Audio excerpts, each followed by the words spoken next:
I'm posting this video because I'm out of the country. My birthday's tomorrow and I do want to post on Friday, but I can't because the connection here is not the best. So instead of missing another Friday, I want to be honest and let you know that I'm thinking of you guys. I love you and I want to post, but I want to be present and enjoy my birthday weekend. So I'll be back next week with a full video. But until then, wish me a happy birthday and be safe. Act accordingly. Bye.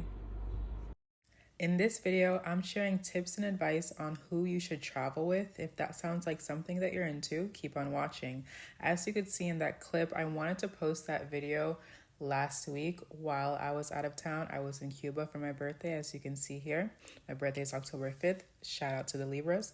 So instead of just deleting that video, I thought I'd share it and add it with the rest of this footage of my trip while I share with you the advice that I learned while I was on the trip.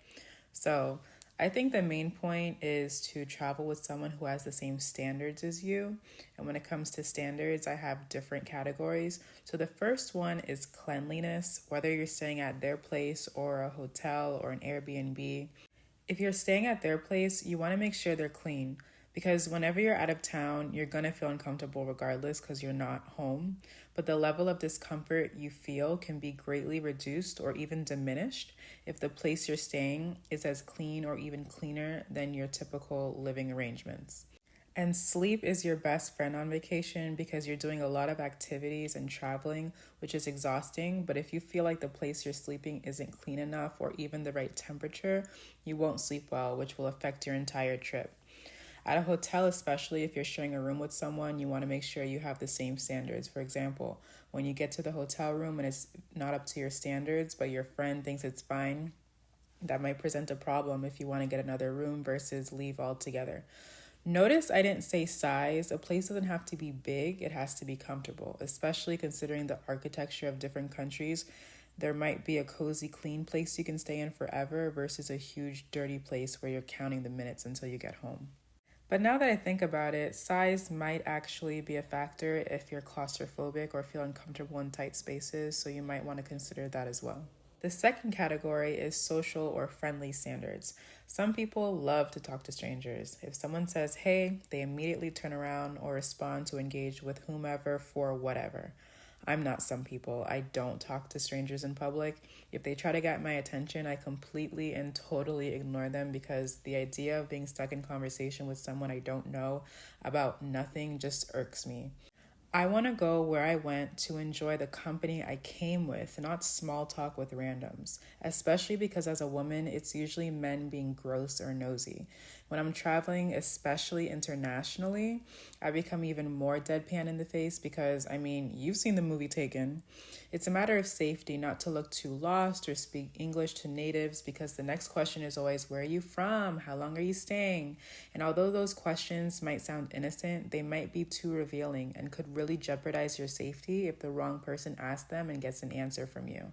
I've traveled with talkative people, and then I always come off as mean because I'll be in my phone or staring off into the sunset to ignore or avoid chiming in.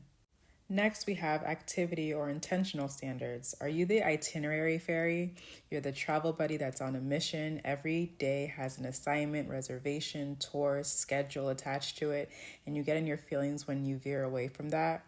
The alternative is the plus one, which I would consider myself. I always travel with itinerary fairies because they've done the research and I just show up, pay, and enjoy. It's like being the maid of honor at a wedding versus being a guest. And you might think these two people wouldn't get along, but it's actually a beautiful pairing because one person leads while the other follows.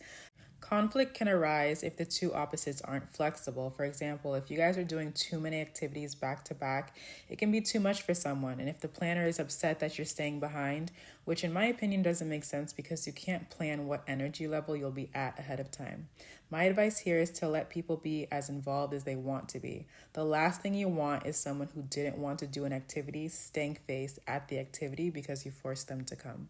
The fourth and most important standard is the emotional or compassionate standard. You want to make sure you're traveling with someone who doesn't just care about what they want to do, but also cares about your comfort level. So if they see you're uncomfortable with someone or with some place, they're not just going to look at you and say, hey, well, deal with it.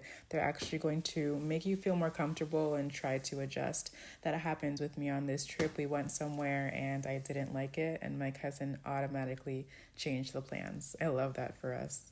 Women always talk about falling out over girls' trips, but you can even get deeper in relationship with the people you went with if you make it through the obstacles. And that's what happened with me on my 30th birthday trip. Thanks for watching.